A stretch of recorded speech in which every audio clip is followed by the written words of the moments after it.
always indicate that the pandemic actually afforded us time to go back to the drawing board, time to rethink who we are as Africans. Let's remember that there was a time where the global community disconnected themselves from Africa. We were left to fend for ourselves. That was the time where we were supposed to sit and say, how do we move together as a bloc, not in a segmented approach where we have actually experienced as Africa. All member states combined together on taking advantage on our massive gross domestic product. Africa is the powerhouse of the world, and I'm not ashamed. We were in WTM a few weeks ago where we attended the investment summit, where we said, look, yes, as much as we're saying Africa is open for business, it must start at home. Charity should begin at home. It is time for us to take advantage and appreciate great initiatives that have actually been brought by the African Union. Colleagues, it's amazing, dear friends. I mean, when the African trade is fully implemented, the great initiative that will help the continent increase its resilience in the face of future economic shocks that can be sustained, and bringing the advent of deep reforms. We need deep reforms that are so necessary to enhance long-term economic growth in Africa. Taking full advantage of this great initiative, it will definitely create a single continent wide market for goods and services. Business and investment would surely reshape African countries. The implementation will be a huge step forward for Africa. We need to demonstrate to the world that we can do it and proudly compete within the global trade and within the global agenda at the same time. Some we might say, okay, where do we start? And how can we start implementing those steps that will assist and benefit our continent? We have low-hanging fruits. We had an opportunity when we engaged with the government of Equatorial Guinea, where they've gone on an aggressive approach in infrastructure development.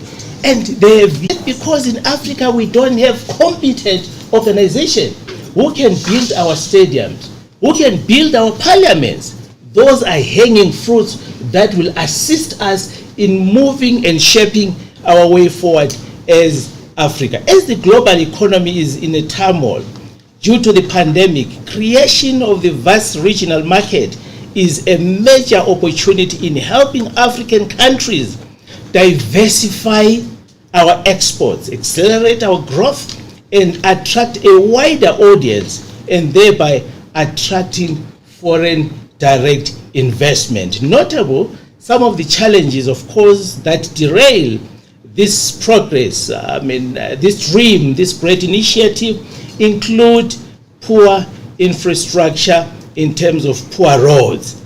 We travel from one Eastern African country to another. I'm not going to name the country, where we used roads. It took us 5 hours, whereby if those roads were well constructed, it's a journey of about an hour or 30 minutes. So these are the challenges we have. And we need to be able to coordinate, we need to be able to come together, we need to be able to regroup as the continent so that we take advantage of this free trade. It cannot be business as usual where we have these discussions year in and year out. We are not coming together. I think the honors is up to us as champions of the industry within the private sector, with, of course, working in collaboration with our public sector as well. We need a proper coordination and proper approach.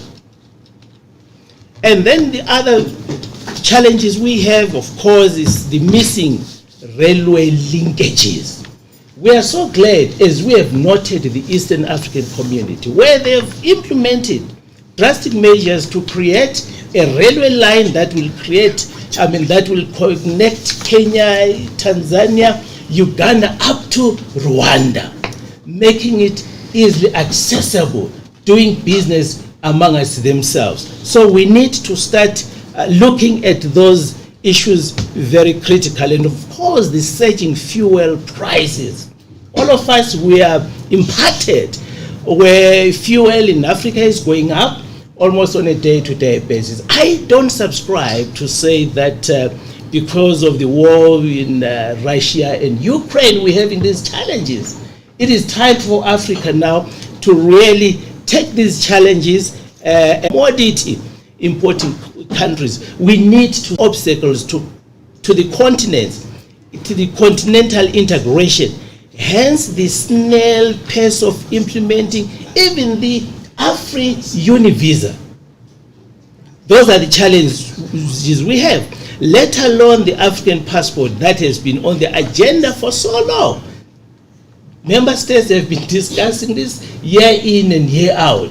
It is because there is no will and there is no drive in most of our leaders to make sure that we implement together with one vision, with one objective of creating a sound, a sustainable, a well-integrated affirmation for a progressive single market approach in our combined gross domestic product valued at over $3.5 million. Africa is the powerhouse, just alluded now. To achieve the full potential, we need to put in place it's in deepening new methods, deepening new opportunities that we have in our motherland in Africa. We need to strengthen and equip ourselves with mechanisms, opportunities, and hasten